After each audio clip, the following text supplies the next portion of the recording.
2025년 8월 8일 황용현 칼럼. 제가 하노이 선교 다녀오기 전 주일에 마리아 신학에 대해 설교했습니다. 그 주제가 마리아 신학이 바벨론 신학이다 였습니다. 이 주제에서 마리아 신학이 바벨론 종교에 뿌리를 두고 있다고 했습니다. 그래서 우리가 마리아 신학을 이해하려면 바벨론 종교에 대해 먼저 알아야 한다고 했습니다. 그래서 우리가 바벨론 종교에 대해 공부했습니다. 바벨론 종교의 역사가 이러했습니다. 주전 4000년 가인에 의해 시작되었습니다. 그리고 홍수 후 주전 2200년 니므롯으로 이어졌습니다. 그 후 주전 1500년 힌두교, 주전 600년 느부갓네살의 바벨론 종교, 주전 500년 불교, 주후 610년 이슬람교로 발전되었습니다. 바벨론 종교에 삼신학설이 있습니다. 그 삼신이 이러합니다. 첫 번째, 니므롯 태양신, 바알, 로드, 오너, 허스밴드. 두 번째, 세미라미스, 달신, 바알티, 마이레이디, 마돈나, 부인, 초생딸, 부요, 다산, 장수, 행운의 여신. 세 번째, 담무즈, 별신, 아들신입니다. 이 신 중 가장 인기 있고 영향력 있는 신이 바로 여신인 세미라미스입니다. 이 여신이 부여, 다산, 장수, 행운을 부여하는 최고의 여신으로 인정받아 왔습니다. 이 여신 숭배 사상이 바벨론 종교의 중심 신사상입니다. 여신 숭배 종교입니다. 그래서 이 바벨론 종교의 공식 신의 모습이 이러합니다. 여신 중심 모습입니다. 어머니 세미라미스가 아들 담무즈를 무릎에 올려놓고 왕좌에 앉아있는 모습입니다. 이 모습에서 세미라미스가 사랑의 여신이며 모성의 여신임을 보여줍니다. 구약시대 전 세계의 민족들이 이 세미라미스 여신을 숭배했습니다. 각 나라와 지역에 따라 이 여신의 이름이 다양했습니다. 그리스 제국에서는 이 여신을 아테나, 아프로디테, 아르테미스, 데메테르, 헤라, 니케 등으로 불렀습니다. 한편 로마 제국에서는 미네르바, 비너스, 다이아나, 세레스, 주노, 빅토리아 등으로 불렀습니다. 특히 구약시대의 유대인들은 이 여신을 아세라, 아스다롯, 퀸 오브 헤븐, 하늘의 여신으로 불렀습니다.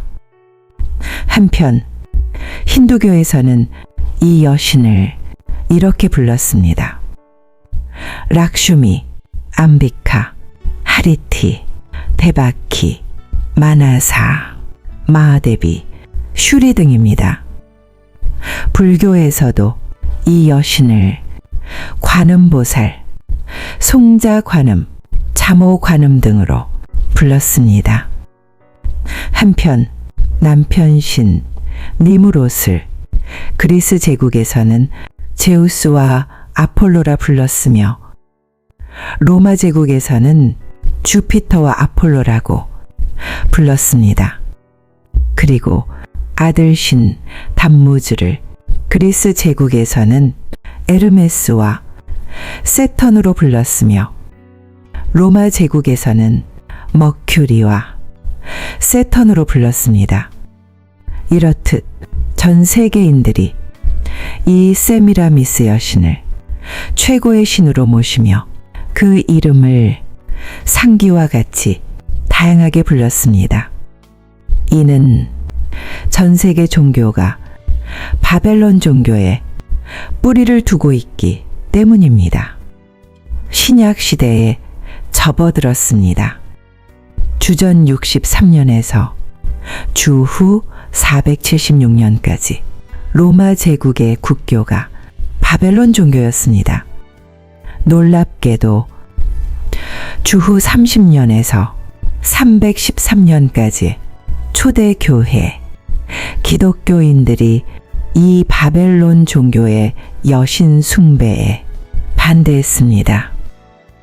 이들이 기독교의 삼위 하나님만 유일신으로 믿었습니다. 이 삼위 중 예수님을 유일 구원자로 믿었습니다. 이 예수님 때문에 기독교인들이 바벨론 종교인들로부터 엄청 핍박을 받았습니다. 그래서 이들이 카타콤 지하 무덤에 숨어서 예수님을 섬겼습니다. 놀랍게도 이런 가운데에도 크리스천 개종자 숫자가 점점 더 많아졌습니다. 로마 제국 황제 콘스탄틴 1세가 당황했습니다. 자신의 입지가 불안해졌습니다. 자신의 입지를 공고히 하기 위해 주후 313년 기독교를 공인할 수밖에 없었습니다. 이렇게 하여 기독교가 공인되다 보니 지하 교회들이 지상으로 나오기 시작했습니다. 5대 교구가 생겨났습니다. 로마 가톨릭 교구, 콘스탄티노플 교구, 시리아 교구, 예루살렘 교구, 애굽 콥틱 교구입니다. 이들이 서로 경쟁하며 자기의 교세를 늘리기 시작했습니다. 이들이 이렇게 교세를 늘리면서 공통적으로 봉착한 문제점을 발견했습니다. 이 문제점이 바로 바벨론 종교였습니다. 세미라미스 여신을 믿는 자들을 남신인 예수님을 믿도록 개종시키는 문제였습니다. 생각처럼 쉬운 일이 아니었습니다. 만만치 않았습니다. 이들에게 큰 도전이었습니다. 타협점을 찾아야 했습니다. 토착화 방법을 찾아냈습니다. 이 토착화 방법이 바로 마리아 신학입니다. 이는 기독교의 마리아를 세미라미스로 만드는 방법입니다. 그리고 기독교의 예수님을 단무지로 만드는 방법입니다. 세미라미스가 아들 단무지를 무릎에 앉히듯 마리아가 아들 예수님을 그녀의 무릎에 앉히게 하는 방법이었습니다. 이렇게 하기 위해서는 마리아를 세미라미스 수준으로 높여야 합니다. 이와 함께 예수님을 단무주 수준으로 낮추어야 합니다. 그래서 예수님을 아기 예수로 둔갑시켰습니다. 그리고 이 아기 예수님을 마리아의 무릎에 앉혀 놓았습니다. 이렇게 한 후 마리아의 위상을 상승시켰습니다. 마리아를 헬라어로 테오토코스, 하나님의 어머니, 그리고 평생 동정녀로입니다. 상기 5대 교구들이 이렇게 하기로 합의했습니다. 이 합의를 이들이 주후 431년 에베소 공의회에서 발표하였습니다. 그리고 이 합의를 공론화하기 시작했습니다. 에베소는 세계 7대 불가사의 아테미 성전, 세미라미스 성전이 있는 유명 장소입니다. 이 합의를 20년간 공론화한 후 이들이 이 합의를 주후 451년 칼케돈 공의회에서 공식화했습니다. 이로써 이 마리아 학설이 기독교 공식 정통 교리로 자리매김된 것입니다. 안타깝게도 이 마리아 학설이 기독교의 핵심 교리 중 하나인 기독론에 큰 타격을 가하게 되었습니다. 이들이 기독론의 첫 단추를 잘못 끼웠습니다. 이때부터 기독교 기독론의 모양새가 이상한 모습으로 변모되기 시작했습니다. 이렇게 첫 단추를 잘못 끼웠기에 기독론이라는 옷 위에 변질된 마리아설 단추를 만들어 낄 수밖에 없었습니다. 주후 1854년 비오 9세 때 마리아의 무죄 잉태설과 그리고 주후 1951년 비오 12세 마리아의 승천설입니다. 그리고 최근에 와서 마리아의 구원의 중개자설과 기도의 중개자설을 만들었습니다. 이뿐만이 아닙니다. 그녀에게 다음과 같은 이름을 붙여서 그녀를 승격시켰습니다. 묵주기도를 통해 기도의 중보자로 승격하는 호칭 로사리아, 바다의 별, 삶의 어려움 속에서 희망을 주는 자로 승격하는 호칭 스텔라, 성모 마리아로 승격하는 호칭 산타 마리아, 경배 받아야 하는 마리아로 승격하는 호칭 아베 마리아 등입니다. 놀랍게도 오늘날 이 마리아를 섬기는 크리스천이 엄청 많다는 사실입니다. 세계 인구가 약 80억 명입니다. 이 중 기독교인이 33%, 27억 명입니다. 이 27억 명 기독인 중 16억 명에서 12억 명의 로마 가톨릭, 4억 명의 정교회, 즉 약 60%가 이 마리아를 섬기고 있습니다.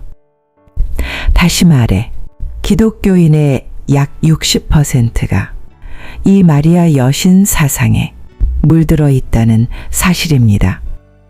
여기에 더하여 힌두교와 불교의 여신 사상을 합한다면 그 숫자가 엄청나다는 사실을 발견하게 됩니다.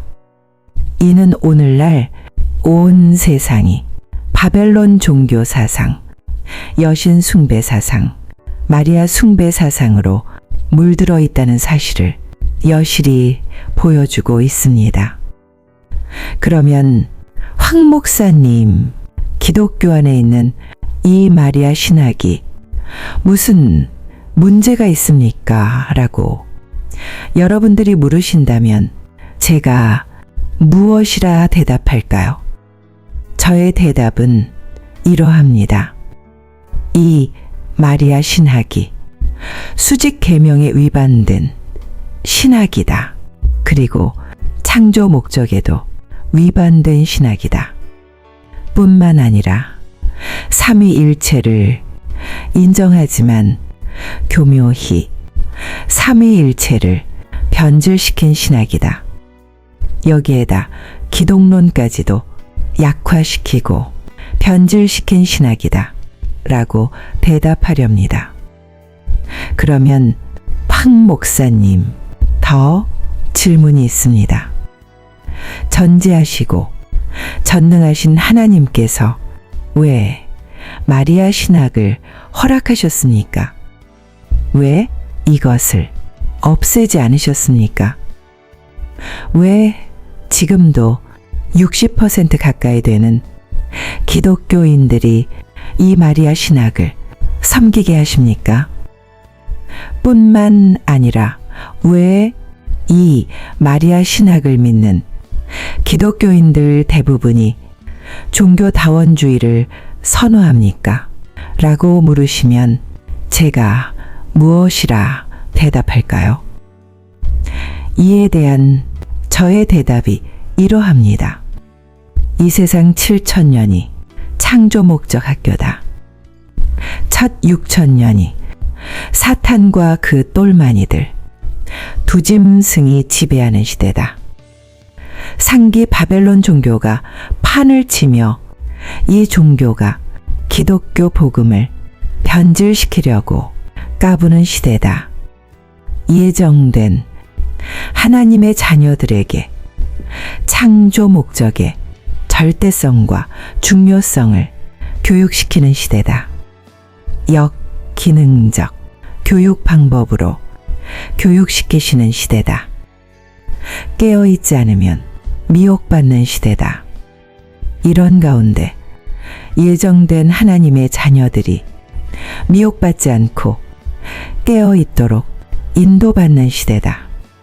오늘날 이들 하나님의 자녀들 중 두 부류가 있습니다. 예수님의 재림의 민감성에 따라 나뉩니다. 일반 성도들과 신부감들입니다. 예수님께서 말씀하셨습니다.